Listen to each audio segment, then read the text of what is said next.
അടപ്രഥമൻ ഉണ്ടാക്കാം. അതിനുവേണ്ടി 200 ഗ്രാം അടയത്, പിന്നെ ഏലക്ക, ചുക്ക്, കുറച്ച് ജീരകം, 3 ടേബിൾ സ്പൂൺ ചവ്വരി, കുറച്ച് തേങ്ങാക്കൊത്ത്, കാഷ്നട്ട്, ഒരു തേങ്ങയിൽ നിന്ന് 1/4 പാലെടുത്തായത്, ഇത് 2 കപ്പ് 2/2 പാല്, നെയ്യ്, ശർക്കര ഒരു 500 ഗ്രാം ശർക്കര, 1 കപ്പ് വെള്ളം ഒഴിച്ച് ഉരുക്കി അരിച്ചെടുത്തത്. ഇത് 1.5 ലിറ്റർ വെള്ളമുണ്ട്. അതൊന്ന് തിളച്ച് കഴിയുമ്പോൾ ഈ അട അതിലേക്ക് ഇടണം.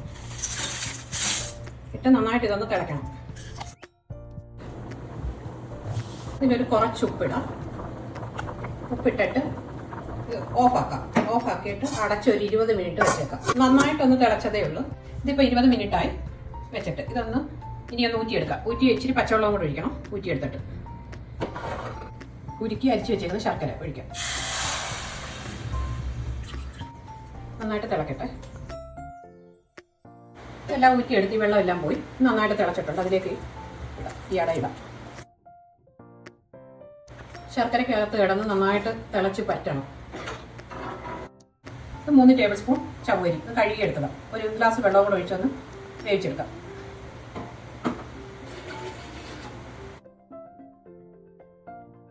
പത്ത് ഏലക്കായും ഒരു പീസ് ചുക്കും കുറച്ച് ജീരകവും കൂടെ കുറച്ച് പഞ്ചസാര ഇട്ടിട്ട് നന്നായിട്ട് പൊടിച്ചെടുക്കാം. ഇനി ചവ്വരി ഇതിലൊഴിക്കാം. ചവ്വരി ഒരു 1/2 കുക്കേ ആയിട്ടുള്ളൂ. അത് ഇതിലോട്ട് ഒഴിക്കാം. 1 ടേബിൾ സ്പൂൺ നെയ്യ് ഇതിലൊഴിക്കാം. ഇതൊരു 30 മിനിറ്റ് ചെറിയ തീ കിടന്ന് വേകണം. ഇടയ്ക്ക് ഇളക്കി കൊടുക്കാം. ഇതിപ്പോൾ അരമണിക്കൂറായി. ഇതൊന്ന് ഇളക്കി നോക്കാം.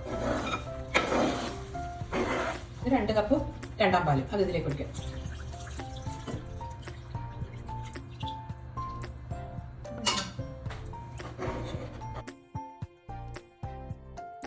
ഇതൊന്ന് പറ്റട്ടെ, നന്നായിട്ടൊന്ന് പറ്റട്ടെ.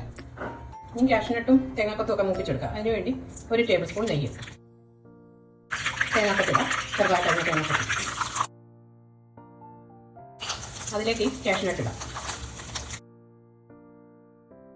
ഇത് മൂത്തിട്ടുണ്ട്. ഇതിലേക്ക് കുറച്ച് എള്ള്, കഴുകി ഒരു 1/2 ടീസ്പൂൺ എള്ള്.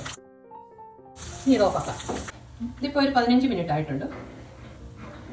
ഇനി ഈ ചുക്കും ഏലക്കായും ജീരകം കൂടെ പൊടിച്ച് വെച്ചിട്ടുണ്ടായി. ഇനി ഇത് ഓഫാക്കാം. ഓഫാക്കിയിട്ട് ഈ 1/4 പാൽ ഒഴിക്കാം.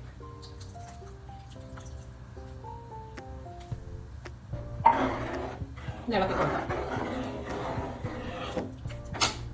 മൂപ്പിച്ച് വെച്ചേക്കുന്ന എല്ലാം ഇതിലേക്ക് ഒഴിക്കും.